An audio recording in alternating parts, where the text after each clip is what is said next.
ما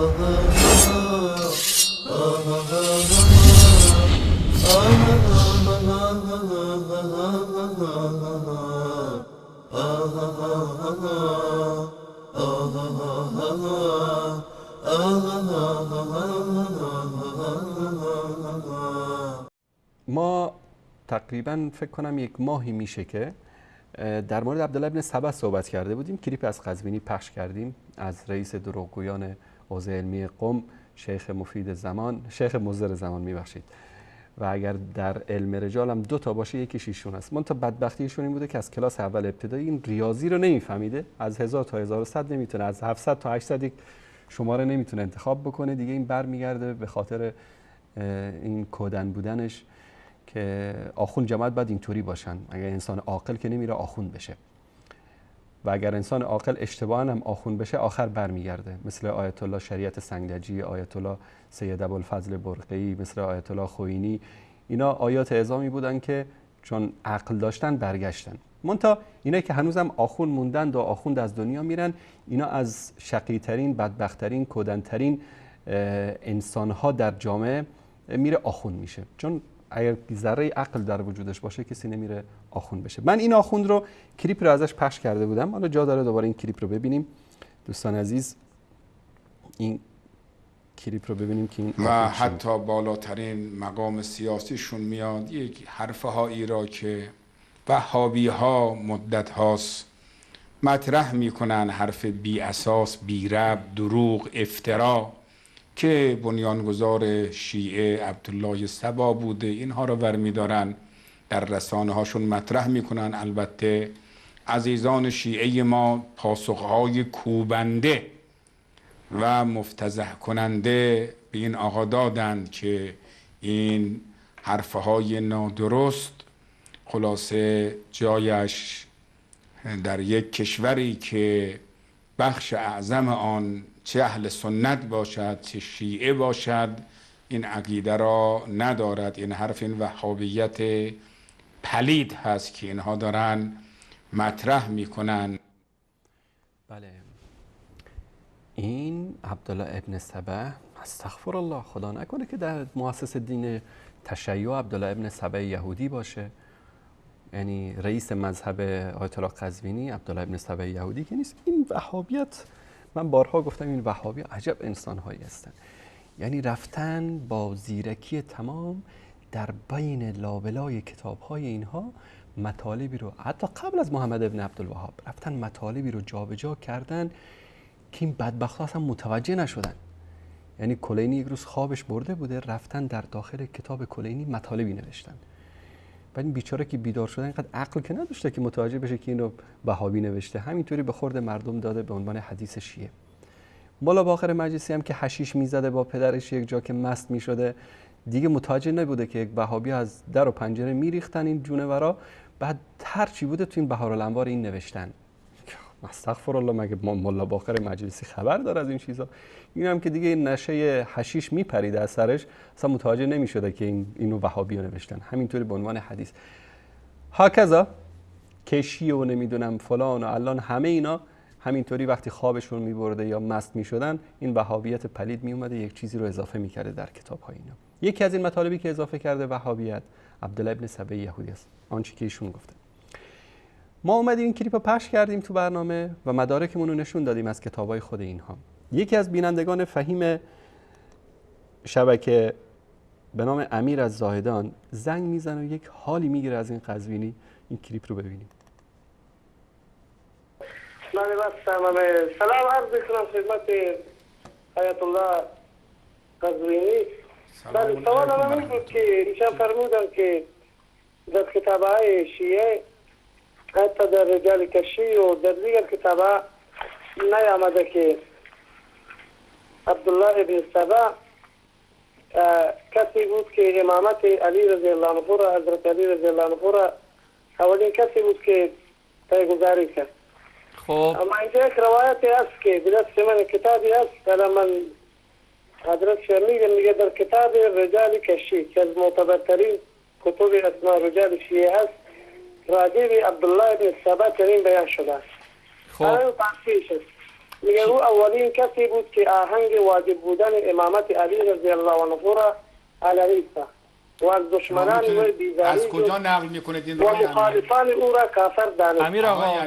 امیر آقای عزیز، اول آدرس کتابش گفتم رو رجال بده. کشی. بله رجال کشی.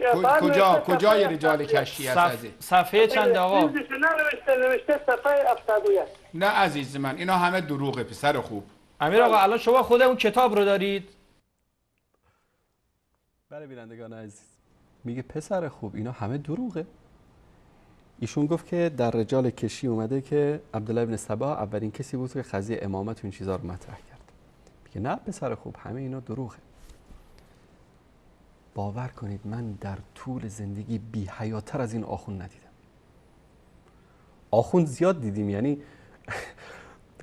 تو بخش پژوهش پیگیری شبکه آخوندایی رو میبینی که باور کنید یک دو تا شاخ و یک دم کم دارن دیگه. هر چی بگید از حیوانیت بگید در اینا هست. خاصا اون استاد سلیمانی که اسمش رو گذاشته آخوند سوپر مشرک، همین که خدا 14 تا خدا مثل خودش آفرید. یعنی در طول تاریخ بشریت کسی این چنین کفریاتی رو به زبان نیاورده بود. منتها در بین همه اینها بی حیاتر از این آخوند من ندیدم. ادامه کلیپ رو ببینید.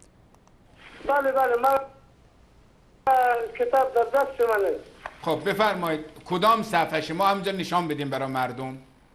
این کتاب فارسیه. خب فارسی که به درد نمیخوره پسر خوب. بله میگه فارسی که به درد نمیخوره. اینم برمیگرده به اون عداوتی که به زبان فارسی دارن که حالا کلیپ بعد از این رو در مورد اون انشالله عداوتشون با زبان فارسی رو پخش خواهم کرد، چون زبان اهل جهنمه. به عقیده اینها زبان فارسی زبان اهل جهنمه و اگر شما عرب هم باشید وقتی که از دنیا برید و ابوبکر و عمر رو دوست داشته باشید، وارد جهنم که شدی اونجا دیگه باید فارسی صحبت بکنی. اگر هم یاد نداشتی دیگه باید با اشاره صحبت بکنی با مردم. علی کل حال این میگه که بله پسر خوب، فارسی که به درد نمیخوره، پس این همه کتاباتون رو که به فارسی ترجمه کردید به درد نمیخوره. چطور بیننده رو تنویم میکنه، بیننده رو یعنی فریب میده. تا آخر این کلیپ ببینید، خیلی جالبه.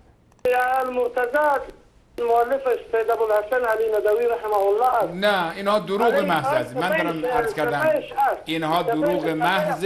بله خب ببینید ما چون به هر صورت اگر میخوام آدرس بدیم، گفت که این دروغ محضه. حالا ما رجال کشیر هم داریم اینجا نشون میدیم خدمتتون و ببینید این وقاحت این آخوند رو که بعد میاره صفحات رجال کشیر رو اول کلا انکار میکنه و بعد از اون میاد یک نوع ماستمالی میکنه قضیه رو که جمع جورش بکنه. الان ما اینجا همینجا نشون بدیم باید یک منبع جامع کاملی باشه که حالا معمولا هم کتاب ها به زبان عربی هست. ما بهتر میتونیم همین الان هم نکته که شما گفتید حتما منبعی هست که منبع مهم اگر نمی بود اینجا نمی گفت. نه عزیز من ببین برادر بزرگوارم آقای امیر آقا حضرت علی رضی الله تعالی عنه را بیان کرده کتاب المرتضی تمام بیوگرافی حضرت علی رضی الله عنه. بله خدمتتون عرض کردم برادر بزرگوارم، شما یک کتابی که آوردید که آقا این در کدام صفحه، ایشون از کدام صفحه رجال کشی نقل کرده؟ خب بیننده بیچاره چند مرتبه میگه بابا صفحه 71 رجال کشی. حالا اگر از اهل سنت می بود و روایت ها بعد مثل برق همین تو چشما رو میبست و اون بالا بالا نگاه میکرد و این عمامه هم یک تکونی بهش میداد، اون پروژکتور هم از اون طرف روشن میکردن رو دیوار. بله پیدا کردم، حدیث شماره 13378 در صحیح بخاری. الان نه کدوم صفحه است، نه چرا، نه نیست تو این صفحه. ببینید چه ادا داره در میاره اینجا. اگر که روایت از اهل سنت می بود بعد این چشاشو میبست به دروغ، از زیر چشمون تو به طرف پروژکتور نگاه میکرد میگه بله حدیث شماره 13000 فلان. اما اینجا داره مرگ موش میطلبه. ادامه رو ببینید. گلالو یک بعد گفته صفحه 70 رجال کشی صفحه 71 گفته. چند؟ صفحه 71. بله صفحه 71. یعنی آدرس داده امیر روایت شما پیدا کنید به زحمت. نه امیر آقا اونجا آدرس داده گفته رجال کشی صفحه 71. بله همین اندازه گفته. خب بله حالا عیبی نداره استاد نشون میدن. اگر که در این کتاب قولای زیادی است. من فقط امیر گفتم که درباره امامت، چون که اینجا گفته اولین کسی بود که آهنگ واجب بودن امامت علی رضی الله عنه را علنی ساخت و از دشمنان وی بیزاری جز الاخری. ببین برادر بزرگوارم آقای امیر آقا، الان من رجال کشی رو آوردم، دوستان مانیتور من محبت کنن. ببین برادر عزیزم، این رجال کشیه، ملاحظه میکنید اختیار معرفت الرجال المعروف به رجال کشی. درست شد؟ الان من جلوی چشم شما میزنم بره صفحه چند فرمودید؟ 71. بفرمایید این صفحه 71 حدیث شماره 42 نصر ابن سبا و هو الغالی قال حدثنا فلان ذاک فلان. بفرمایید آیا اینجا شما مثلا اسمی از عبدالله سبا دیدی برادر عزیزم؟ یک ذره من بزرگ کنم صفحه را ببینید عزیز من. میبینید شما اینجا؟ ببینید این کتابه، ببینید اینم صفحه 72 هست، این صفحه 71. ببین دوباره از اول میاد. صفحهشو کجا میزنه استاد نشون؟ این صفحه 70 اینجا صفحه 71. ببین عزیز من، آیه که میتونید درست کنید این صفحه رو آیه چیز اسمو بردارید، این صفحه رو یه مقدار چیز کنید. میبینی عزیز من این صفحه 71 کتابه اختیار معرفت الرجال رجال الکشی که عرض کردم دروغه. این نمونهش عزیز دل من. ما ببینید هر حرفی میزنیم برادر بزرگوارم ما صفحه جلد کتابم نشان میدیم. ببینید چطور داره فریبکاری میکنه در اینجا. بله ایشون خدا نکنه که دروغ گفته باشه. من این 100 و چند تا کلیپی که ما از ایشون پخش کردیم اصلا استغفر الله این در زندگی غیر از راست چیزی دیگه نگفته. این آقای قزوینی که شیخ مفید زمان هست و در علم رجال هم اگر دوتا باشه یکیش ایشون هست. ببینید که چطور فریبکاری میکنه اینجا. خب این کتاب چاپ‌های متعدد داره. اون چیزی که ندوی رحمه الله در کتابش ذکر کرده چاپی بوده که مثلا شاید در هند چاپ شده باشه، چون که ایشون کتاب رو به اردو نوشته در اول. و این چی که شما دارید نشون میدید خب این چاپ عربیه، چاپ مثلا بیروت هست یا عراق هست و از نرم افزار اهل بیت داری نشون میدی. صفحات فرق میکنه، شما میدونی که در کدوم صفحه است. اگر میدونی ان کنت تدری فتلک مصیبت و ان کنت لا تدری فالمصیبت اعظم. اگر که میدونی و داری پنهانکاری میکنی که این مصیبته، که این عادتت اینطوریه. اگر که نمیدونی دیگه نمیدونم که کدوم احمقی به این لقب عالم علم رجال داده. ادامه رو ببینید. بعد که چون مجبور میشین مجری هم بلد نیست قضیه رو جمع بکنه. این بیچاره میگه دروغه، میخواد مجری قطع بکنه تماس رو، اما این مجری بدبخت هم در اینجا سوتی میده و به جای اینکه بخواد قضیه رو جمع بکنه بدتر این بیچاره رو لو میده تا که مجبور میشه که اون صفحه رو بیاره، اما یک خیانت بزرگی رو اونجا مرتکب میشه.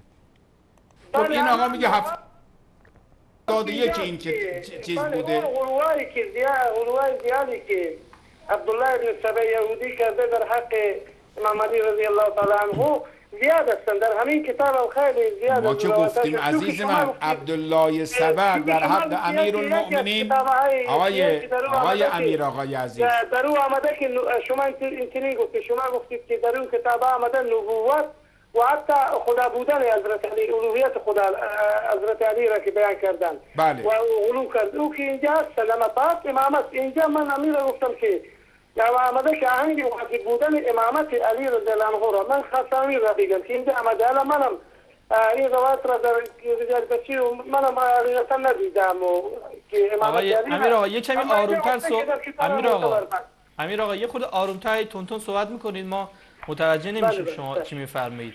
یه کمی آرومتر صحبت بفرمایید. الان ببینید اون موردی که شما آدرسی که شما دادید ما نشون دادیم. خب در اونجا چنین مطلبی نبود. خب پذیرفتید دیگه. خب الان من همین اندازه پذیرفتم که برادر عزیزم ببین آقای نظر بنده هم مبهم است. بله منم میگم مبهم. اگه نگفته خودم که تا جلد چند گتران اینجا پارسی که گفته که رجال کشی صفحه 101 اینا منم میپذیرم. اما این کتابو نمیکنم که من شخص در کتاب آقای امیر آقا عزیز جان ببینید یه لحظه گوش کن. دوستان مانیتور من محبت کنن. این صفحه 323 از رجال کشیه. میبینید عزیز من؟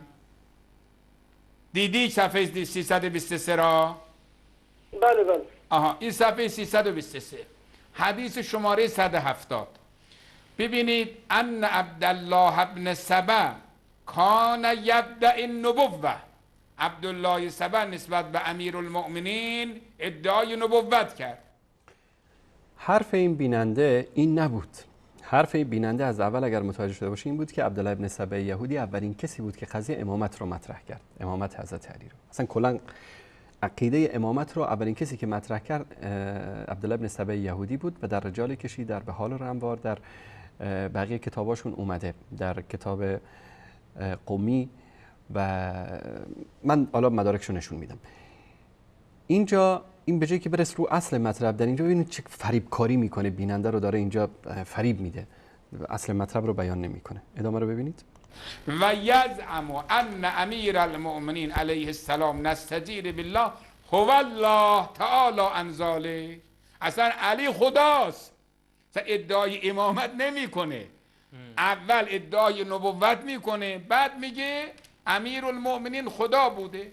فبلغ ذلک امیر المؤمنین علیه السلام فدعاه و سأله فاقر بذلک. گفت نه تو خدایی. و قال نعم انت هو، تو همون خدا هستی. وقد کان القی فی روعی انک انت الله. ببین عزیز جان، میگی من آقای امیر آقا اینم گوش کن. آقای امیر آقا عزیز جان، ببینید شما حرف میزنی ما گوش میدیم، ما هم حرف میزنیم شما آقایی کن گوش کن. وقد کان القی فی روعی، میگی من تو دلم اینطوری افتاده یا علی انک انت الله، تو خدایی، و انی نبیون، منم پیغمبرم. میبینی عزیز دل من چه بساطی داشته. بله این در کتاب های ما هست.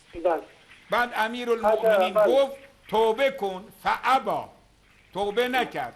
علی او را چند روزی به زندان انداخت، باز توبه نکرد. فاحرقه بالنار، به آتش سوزان. رجال کشی صفحه 323 حدیث 170.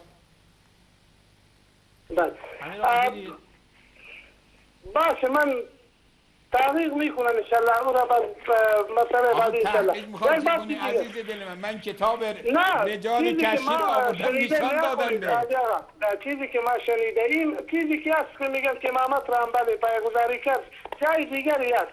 کلام من اگر اطلاعی ندارم اون مشکل منه، این نیست که نیست. بله خلاصه همینطوری بود که این بیننده رو سر کار گذاشتن و تماسش رو قطع کردن. آیا یعنی من الان میرم رو قضیه امامت و حدیث و رجال شیعه و اینم عبدالله ابن سبا و اینم رجال کشی، ببینیم که آیا واقعا این عبدالله ابن سبا یهودی این چی که میگن راست است یا نه. دوستان نشون بدن این صفحه رو. این کتاب اختیار معرفت الرجال المعروف به رجال الکشی یا الکشی، تالیف شیخ طائفه ابی جعفر محمد ابن حسن توسی. صفحه بعد شناسنامش.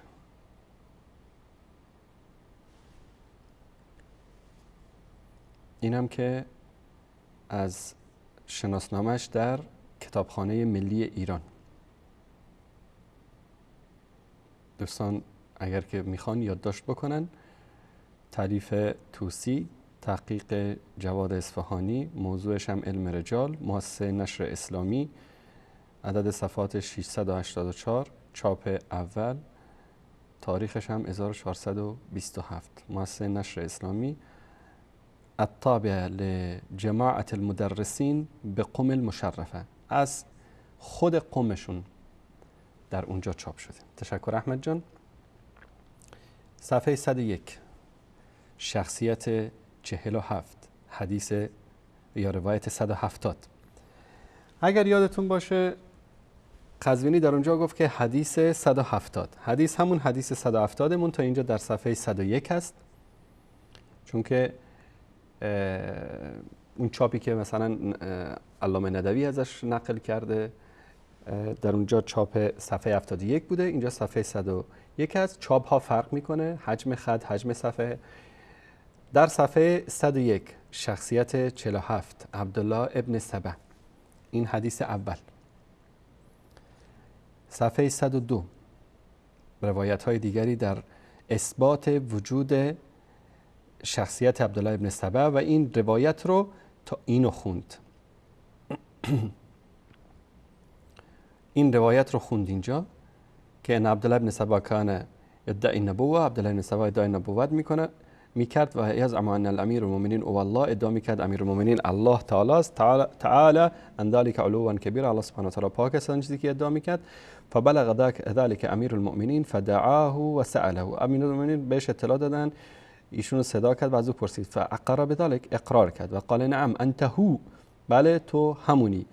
وقد کان القی فی روعی انک انت الله، به من یعنی القا شده که تو خدا، من انک انت الله و انا النبی، تو خدایی و منم پیغمبرت. فقال له امیر المؤمنین ویلک قد سخر منک الشیطان، وای بالت که شیطان تو رو مسخر کرده تا اینجا که فاحرقه بالنار. بعد از اون امیر المؤمنین امر کرد که با آتش ایشون رو بسوزانن.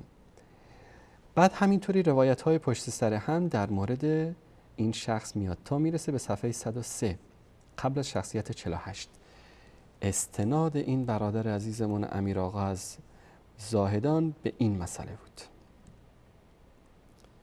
این صفحه 103 روایت 174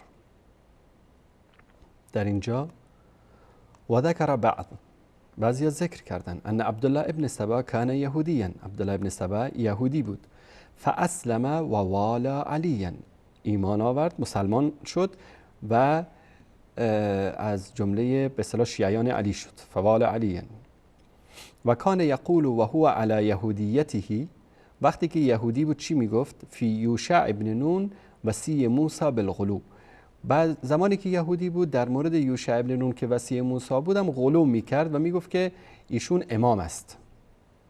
فقال فی اسلامه بعد وفات رسول الله صلی الله علیه و سلم، بعد از وفات رسول الله صلی الله علیه و سلم در مورد فی علی علیه السلام مثل ذلك، همین ادعایی که در مورد یوشع ابن نون میکرد در مورد حضرت علی کرد.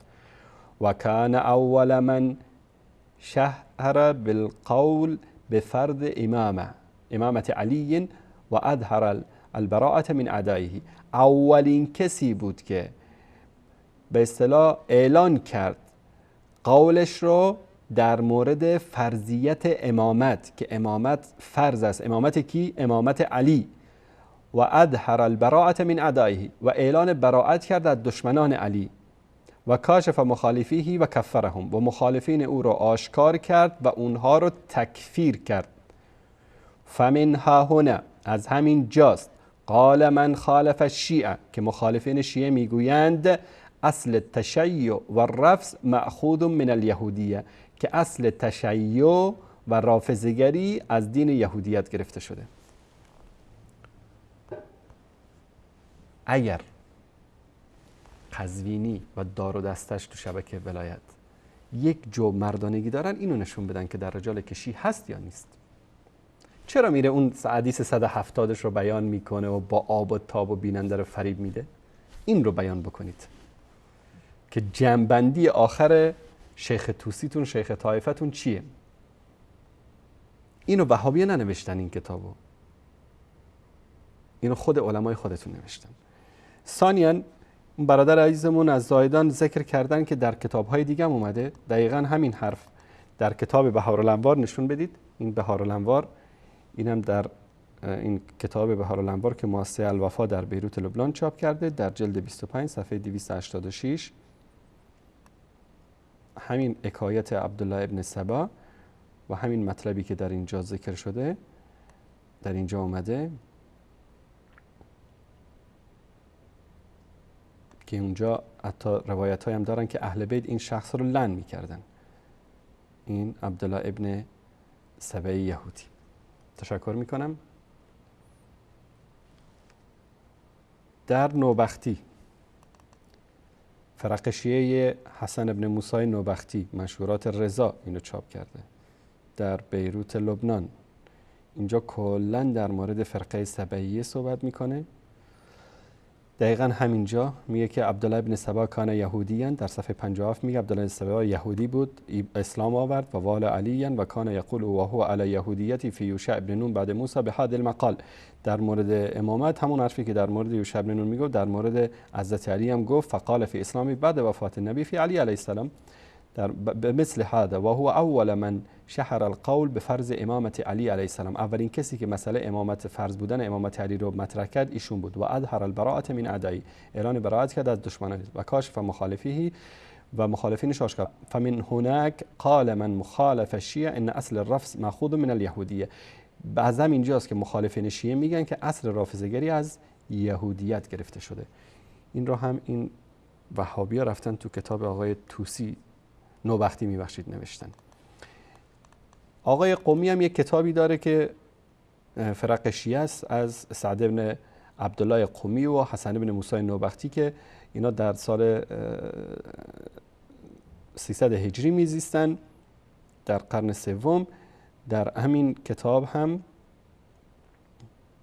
در صفحه 32 اینجا صفحه 32 از اینجا احمد جان اگر که لطف بکنین و زوم بکنی که ببینن صفحه 32 در این کتاب، بله اینجا خیلی به تفصیل نوشته. الان شیعه لعن ابوبکر و عمر میکنن، طعن ابوبکر و عمر و عثمان میکنن، قائل به فرضیت امامت هستن، علی رو امام میدونن و بقیه فرزندانش هم 11 تای بعدی رو هم امام میدونن. حالا این حرفا رو کی برای اولین بار در جامعه مطرح کرده؟ اینجا نوشته. اینم ما ننوشتیم، خودشون نوشتن.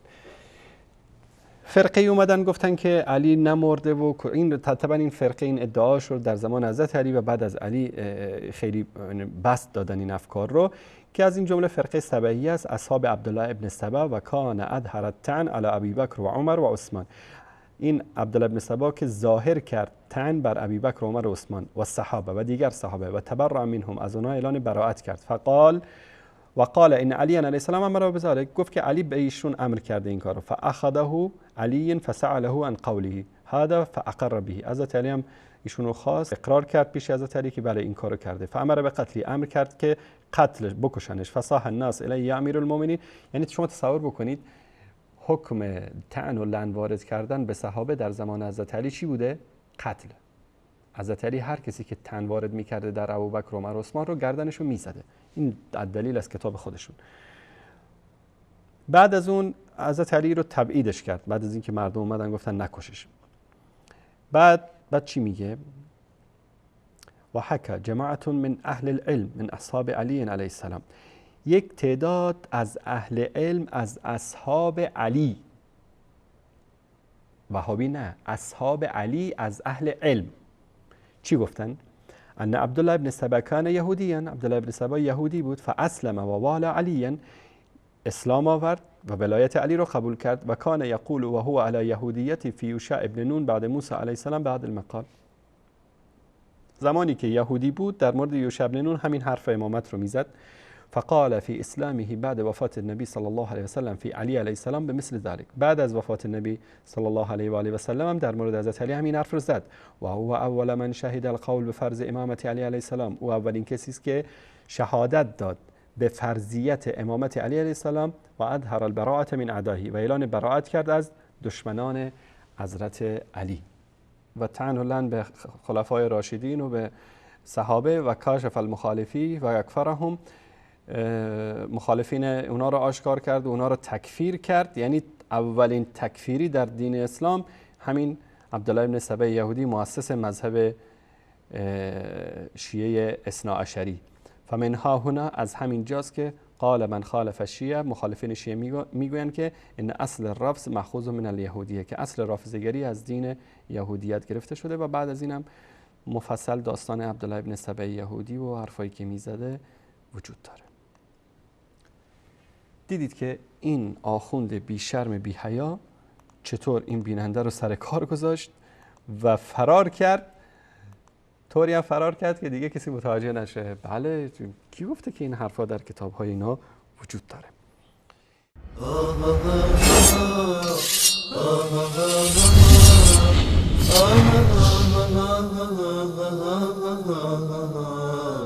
آه